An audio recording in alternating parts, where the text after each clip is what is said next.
Graça e paz, meus santos e queridos irmãos, diletos inscritos no nosso canal no YouTube. Queridos, estamos de volta aqui no nosso canal para tratarmos sobre uma temática um tanto importante para a cristandade, que é a Trindade Divina. E assim, convide mais alguém para assistir esse vídeo, compartilha com um parente, com um amigo, com um irmão, para que mais pessoas tenham o acesso ao conteúdo da Palavra de Deus que disponibilizamos aqui, tá bom? Vamos tratar sobre essa temática, a Trindade, que não é uma temática fácil, não é uma temática que nós temos facilidade para falarmos, mas na medida que o texto for desenrolando, nós cremos na providência de Deus, que Ele nos dará uma palavra. Vamos abrir a Bíblia, irmãos, para começarmos bem. Vamos abrir no Evangelho de Mateus, capítulo de número 28, e o seu versículo 19, que vai ser o texto que nós vamos usar para embasarmos a nossa temática. Mateus, capítulo 28, versículo 19. Diz assim a palavra de Deus: Portanto, ide, fazei discípulos de todas as nações, batizando-as em nome do Pai, do Filho e do Espírito Santo. Pois bem, a Trindade Divina. Para muitos, a Trindade é uma invenção da Igreja Católica. E eu usei esse texto de propósito, porque este texto ele é frequentemente usado para dizer que a doutrina da Trindade foi forjada e inventada com base nesse texto. E que este texto de Mateus 28, 19 foi adulterado pela Igreja Católica para, através dele, provar a existência da Trindade. A princípio, eu lhe digo, esse texto não foi adulterado e nós temos provas cabais disso. Muitos estudiosos que são bons no assunto chamado manuscritologia afirmam categoricamente que nos manuscritos mais antigos o texto de Mateus 28 e 19 consta do jeito que nós lemos nas nossas Bíblias em português. Tem muitos estudiosos que eu poderia citar aqui que defendem cabalmente e têm provas quanto a isso. Dentre eles, César Cavalcante, Roberto Cruvinel, Leandro Quadros e entre outros. Então, essa história de dizer que o texto de Mateus 28 e 19 foi adulterado é uma baita de uma mentira, porque o texto é verídico, consta no texto grego, é um texto que de fato pode ser usado para provar a doutrina da Trindade. O judaísmo, o islamismo e várias seitas do cristianismo muitas vezes acusam os cristãos ortodoxos de adorarem três deuses: o Pai, o Filho e o Espírito Santo. Mas essa acusação se dá pelo fato de não compreenderem de fato o que a Bíblia ensina sobre esse assunto. É uma compreensão equivocada, uma compreensão errada, uma compreensão distorcida do cristianismo ortodoxo.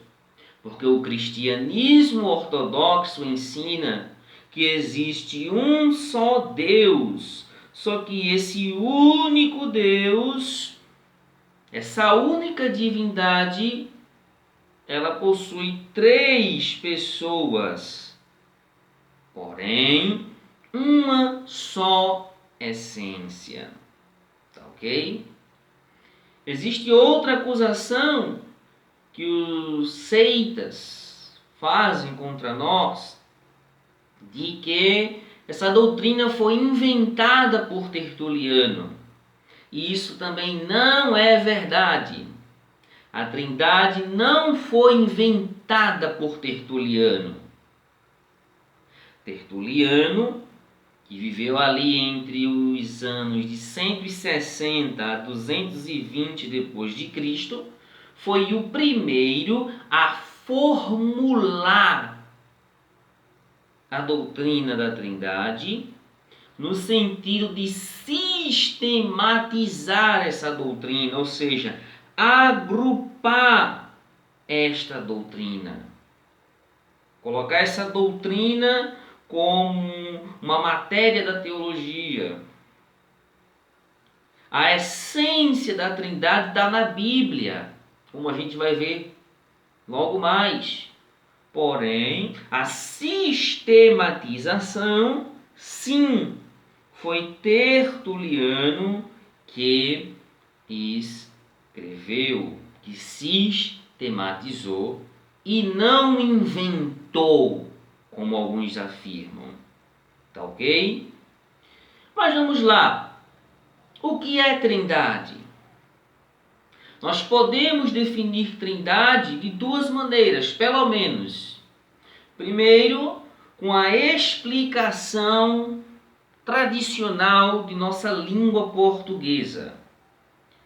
Trindade, neste caso, é a união de três pessoas distintas em uma só divindade. Ou seja, é a união de três pessoas que estão numa só natureza, numa só divindade e numa só eternidade. Ok? E podemos definir Trindade também com aquilo que a Confissão de Fé de Westminster diz no seu capítulo 24, parágrafo 3º, partezinha dela diz assim: na unidade da divindade há três pessoas de uma mesma substância, poder e eternidade: Pai, Filho e Espírito Santo. A falta de compreensão desta doutrina fazem alguns pensarem que é antibíblica, que é herética e por aí se vai, quando na verdade a sua essência está na palavra de Deus. Tá ok? Definimos Trindade, nós já sabemos o que é Trindade. Agora eu quero partir para um ponto que eu acho muito importante compreendermos nesta doutrina, que é a questão da numeração. Devemos numerar as pessoas da Trindade? Devemos dizer que existe primeira pessoa, segunda pessoa e terceira pessoa? Será que isso é louvável? Será que isso é bíblico? Ou Ou é isso aí extra-bíblico ou antibíblico? Eu prefiro acreditar que essa questão de numeração, ela não cai muito bem. Dizer, o Pai é a primeira pessoa, o Filho é a segunda pessoa e o Espírito é a terceira pessoa. Porque isso cria um tipo de subordinação. Essa questão de numeração me parece que surgiu com um homem chamado Macedônio, lá no século IV depois de Cristo. Este homem chamado Macedônio, em seus ensinamentos, negava a essência da pessoa do Espírito Santo, negava a personalidade do Espírito Santo.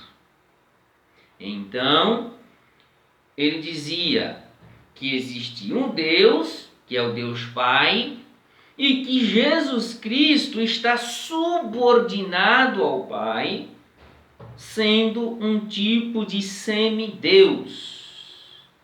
Não tem a mesma essência do Pai, mas ele está subordinado ao Pai e é uma segunda pessoa depois do Pai.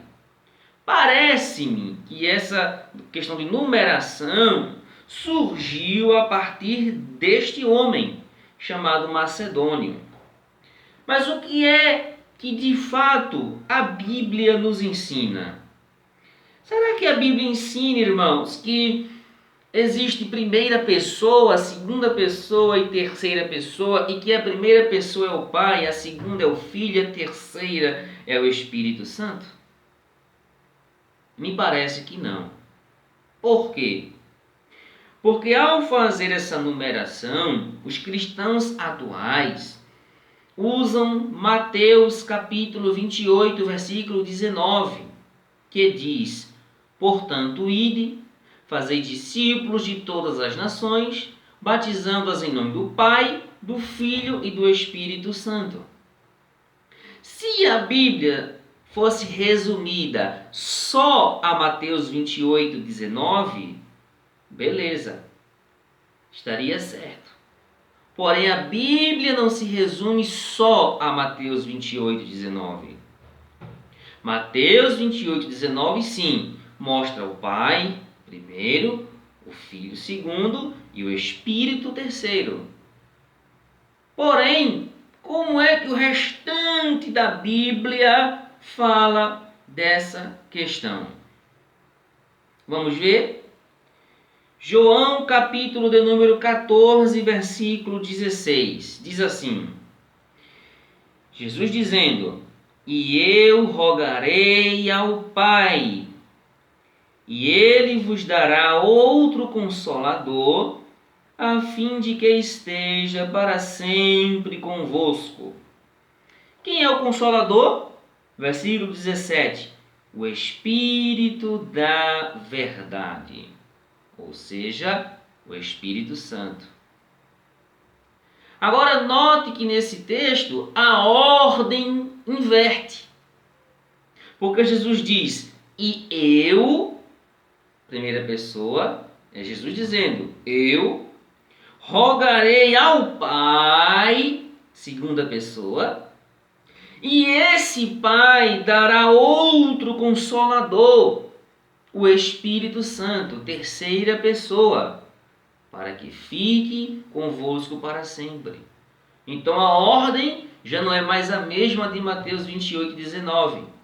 A ordem agora é o Filho, o Pai e o Espírito. Vamos para outro texto. 1 de Pedro, capítulo 1, versículo 2. 1 de Pedro, capítulo 1, versículo 2. Diz assim: eleitos segundo a presciência de Deus Pai, em santificação do Espírito, para a obediência e a aspersão do sangue de Jesus Cristo. Graça e paz vos sejam multiplicadas. Você notou que a ordem agora já mudou completamente? A primeira pessoa que o apóstolo Pedro apresenta é o Deus Pai, a segunda é o Espírito Santo e a terceira, Jesus Cristo. Então a ordem já mudou drasticamente. Não é mais Pai, Filho, Espírito Santo. Agora é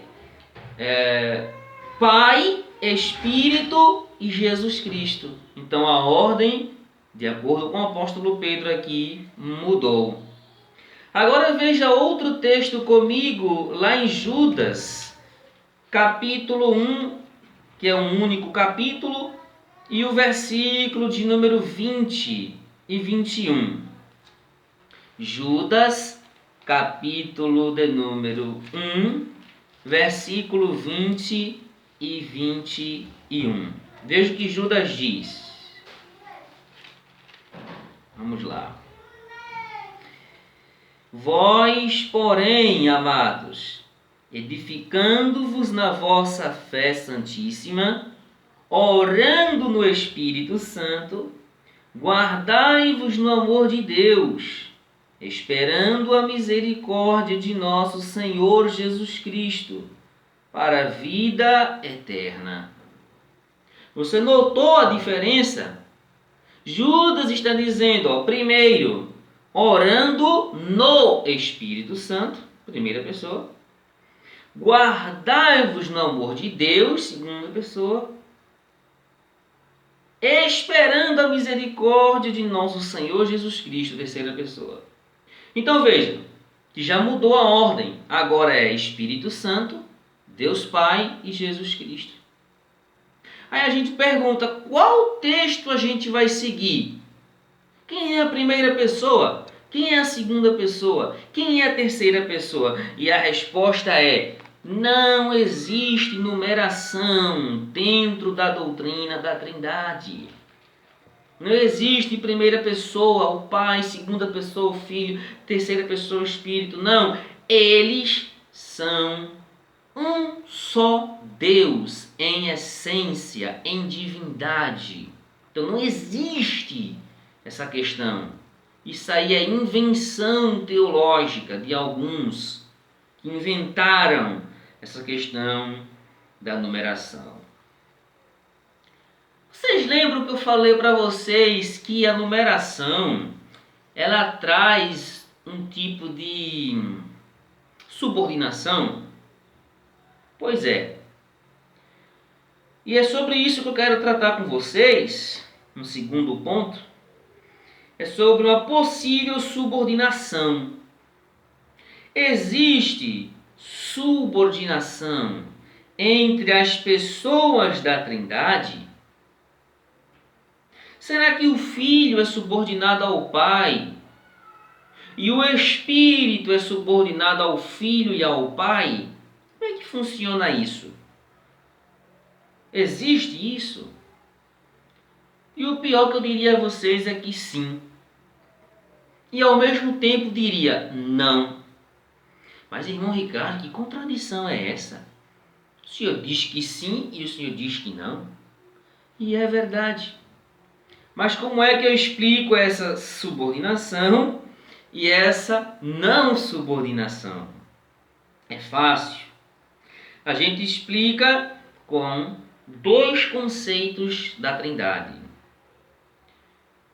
Conceito número 1, a Trindade imanente. Conceito número 2, a Trindade econômica. A Trindade imanente diz respeito à eternidade. Abre aspas. O Pai não é de ninguém, não é gerado nem procedente. O Filho é eternamente gerado do Pai.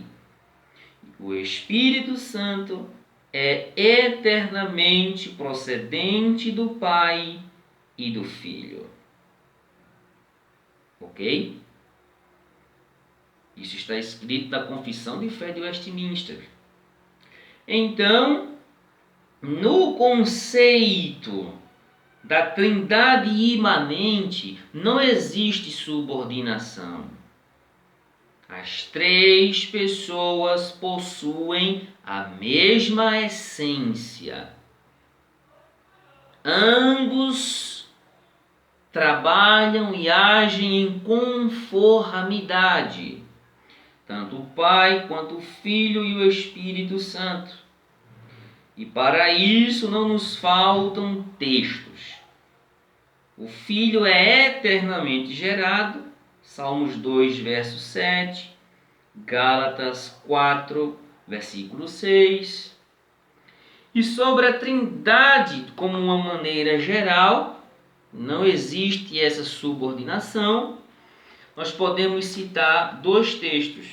Primeiro, João capítulo 15, versículo 26, que diz assim: Quando, porém, vier o Consolador, que eu vos enviarei da parte do Pai, o Espírito da verdade, que dele procede, esse dará testemunho de mim. Verso 27, e vós também testemunhareis, porque estáis comigo desde o princípio.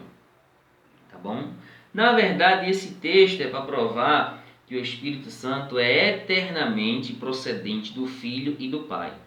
Agora, o texto mesmo, o texto bíblico que mostra a Trindade imanente e que nessa Trindade não existe subordinação, é o texto de Mateus 28, 19, que diz assim: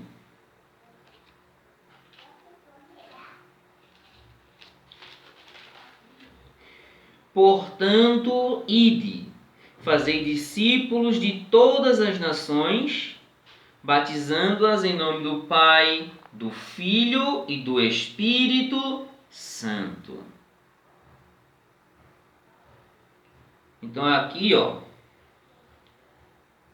em nome do Pai, do Filho e do Espírito Santo.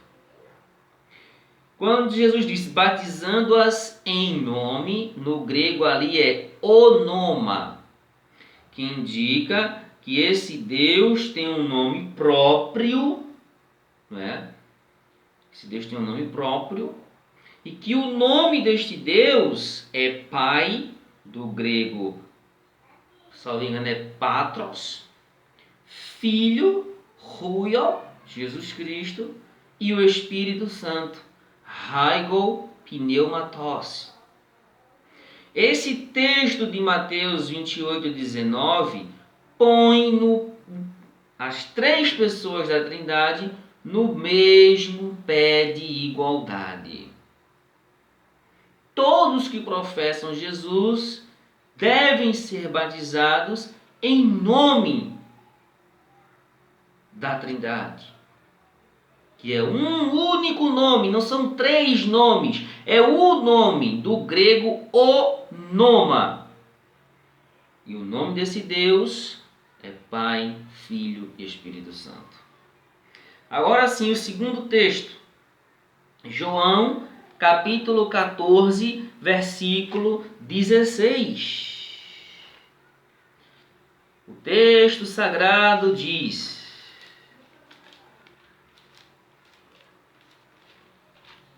(14, 16)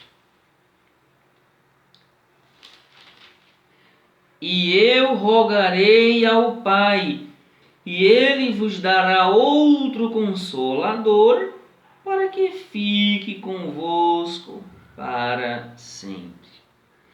Jesus diz: eu rogarei ao Pai, ele vos dará outro Consolador, e esse outro aqui vem do termo grego allos. E allos significa da mesma espécie. E esse outro Consolador vai estar convosco para sempre. Está no pé de igualdade. O texto diz claramente: rogarei ao Pai, e ele vos dará outro Consolador. O Pai vai enviar outro da mesma espécie dele, divina.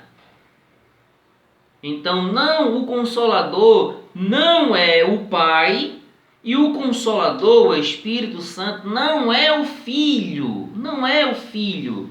Porque o Filho Jesus Cristo está dizendo, eu. Ele vai fazer o quê? Rogar ao Pai. E esse Pai vai dar outro, alos, Consolador, para que fique convosco para sempre.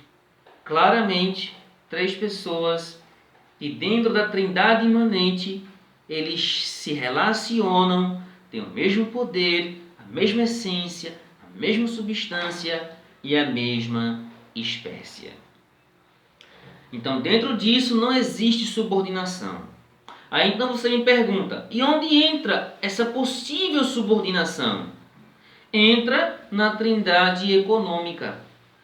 A Trindade econômica diz respeito à redenção. E aí existe uma, entre aspas, subordinação temporária. Escuta o que eu estou dizendo. Temporária. Tá ok? E aqui tem alguns textos que precisam ser entendidos, que inclusive são muito mal interpretados pelos nossos amigos das Testemunhas de Jeová, com todo respeito. Tá bom? Vamos ler, ó. João capítulo 16, verso 28.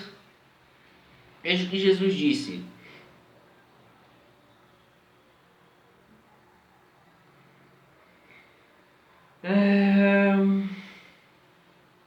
28. Vim do Pai e entrei no mundo. Todavia, deixo o mundo e vou para o Pai. Aí tem segmentos religiosos que dizem, olha aí, Jesus está dizendo que saiu do Pai. Então Jesus é subordinado ao Pai e usa esse texto.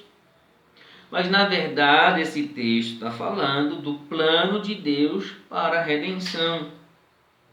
Na encarnação, abre aspas para a Bíblia de Genebra, a encarnação é descrita como Jesus vindo do Pai e entrando no mundo.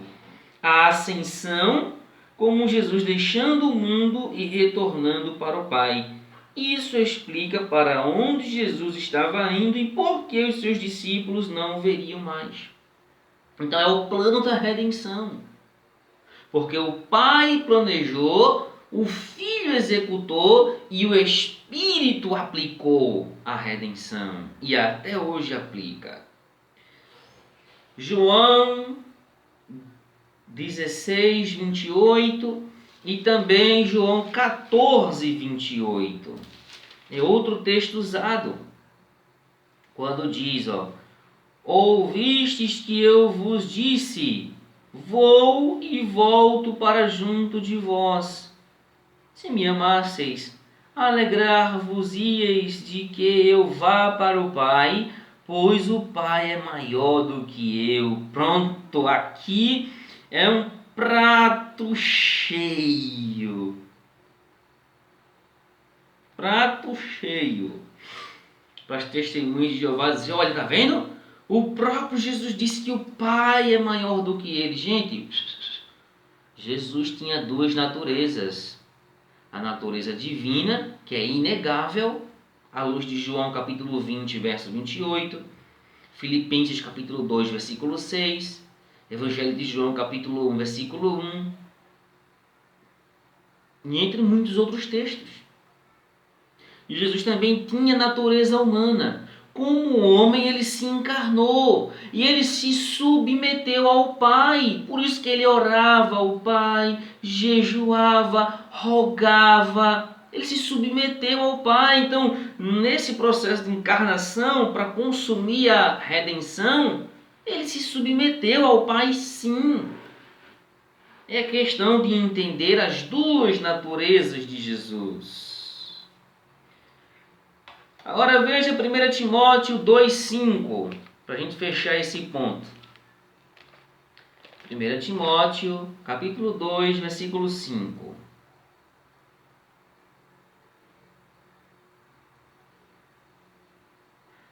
porquanto há um só Deus e um só mediador entre Deus e os homens, Jesus Cristo, homem.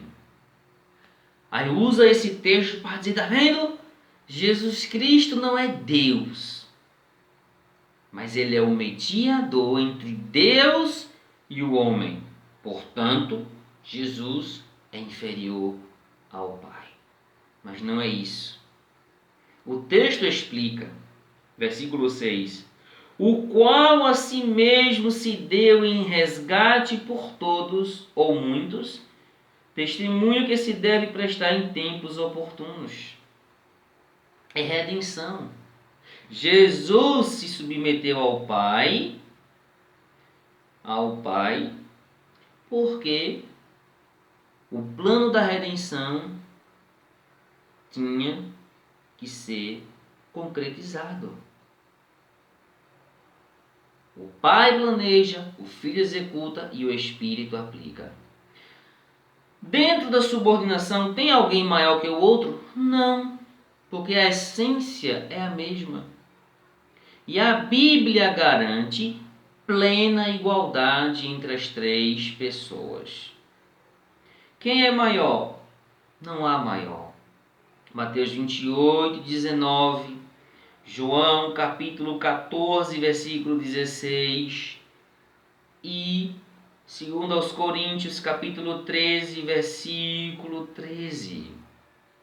Diz: a graça do Senhor Jesus, o amor de Deus e a comunhão do Espírito Santo sejam com vós todos.